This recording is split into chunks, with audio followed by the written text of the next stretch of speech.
अथ चतुर्थोऽध्यायः। सूत उवाच।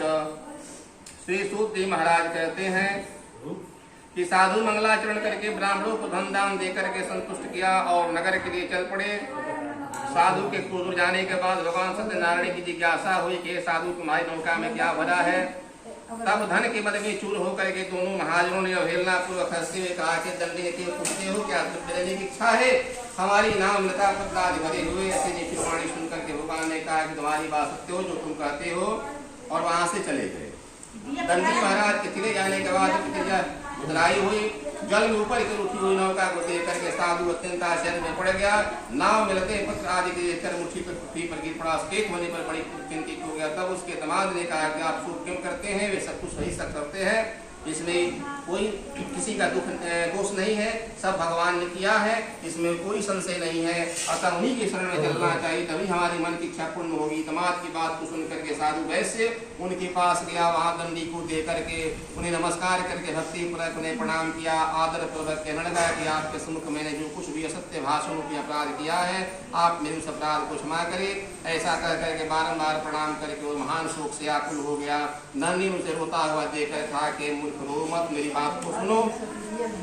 मेरी भगवान की ऐसी वाणी सुनकर उनकी स्तुति करने लगी। साधु ने कहा कि प्रभु यह आश्चर्य की बात है, आपकी माया से मोहित होने के कारण ब्रह्म या देवता भी आपके गुणों और रूपों के यथार्थ रूप नहीं जान पाते। फिर मूर्ख व्यक्ति आपकी माया से मोहित होने के कारण कैसे जान सकता हूँ। आप प्रसन्न हो जाए, मैं अपने धन शक्ति के अनुसार भगवान सतदेव की पूजन करूंगा। मैं आपकी शरण में आया हूँ, मेरा जो कुछ भी पुराना धन था उसकी और मेरी रक्षा करे। उस वैश्य की भक्ति युक्त वाणी सुनकर के भगवान जनार्दन संतुष्ट हुए। भगवान हरि उसे अभिष्ट बल प्रदान करके अंतर ध्यान हो गए। उसके बाद वह साधु की नौका में चढ़ा, उसे धन दान से परिपूर्ण देखा। भगवान सतदेव की कृपा से हमारा मनोरथ सफल हो गया। ऐसा कहकर सज्जनों के साथ उसने भगवान की विधिवत पूजा की। भगवान श्री सतदेव की कृपा से वह आनंद से परिपूर्ण हो गया और नाव को प्रयत्न पूर्वक संभाल करके अपने देश के लिए प्रस्थान किया। साधु ने अपने दामाद से कहा, वह देखो मेरी रत्न कोई नगरी दिखलाई दे रही है। इसके बाद उसने अपने धन के रखकर दूत में आगमन का समाचार देने के लिए नगर में भेजा।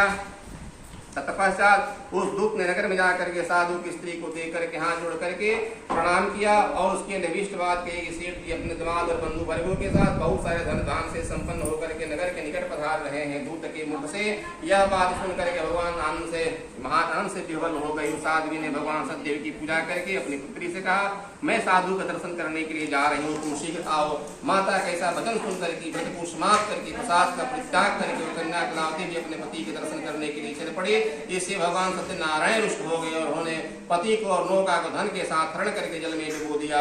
इसके बाद कलावती कन्या अपने पति को न देख महान शोक से उदर करती हुई पृथ्वी पर गिर पड़ी। नाव का आदर्शन कन्या को अत्यंत दुखी देख करके भयभीत मन से साधु ने सोचा कि यह क्या आश्चर्य हो गया। नाव का संचालन करने वाले वैसे भी चिंतित हो गए। इस प्रकार वह लीलावती भी कन्या को देखकर विह्वल हो गई और अत्यंत दुख से विलाप करती हुई अपने पति से इस प्रकार बोली, कभी कभी नौका के साथ वह दामाद कैसे अलक्षित हो गया। न जाने कि देवता की अपेक्षा करने से नौका हरण कर ली गई है, अथवा भगवान का महात्मा भी कौन जान सकता है। ऐसा कहकर वह सज्जनों के साथ विलाप करने लगी और कलावती कन्या को गोद में लेकर के रोने लगी। कलावती कन्या भी अपने पति के नष्ट हो जाने पर बड़ी दुखित हुई। पति की चरण पादुका लेकर के उनका अनुगमन करने के लिए मन में निश्चय किया।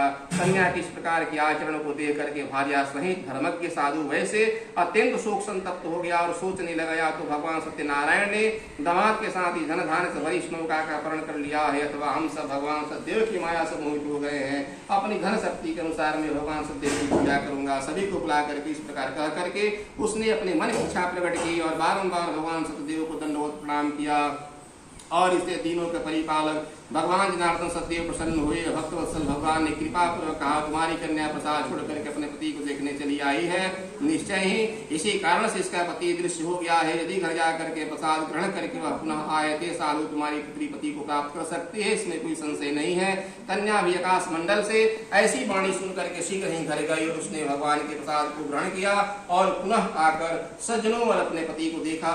और कलावती कन्या ने अपने पिता से कहा, अब तो घर चले, विलम्ब क्यों कर रहे रहे हैं। कन्या की वह बात सुनकर के वणिक पुत्र संतुष्ट हो गया और विधि विधान से भगवान सत्यनारायण का पूजन करके धन बंधु बांधव के साथ अपने घर को गया और तंत्र पूर्णिमा संक्रांति पर भगवान सत्यनारायण का पूजन करते हुए इस लोक में सुख भोग करके अंत में सत्यपुर वैकुंठ लोक को चला गया। प्रेम से बोली वृंदावन बिहारी लाल की जय।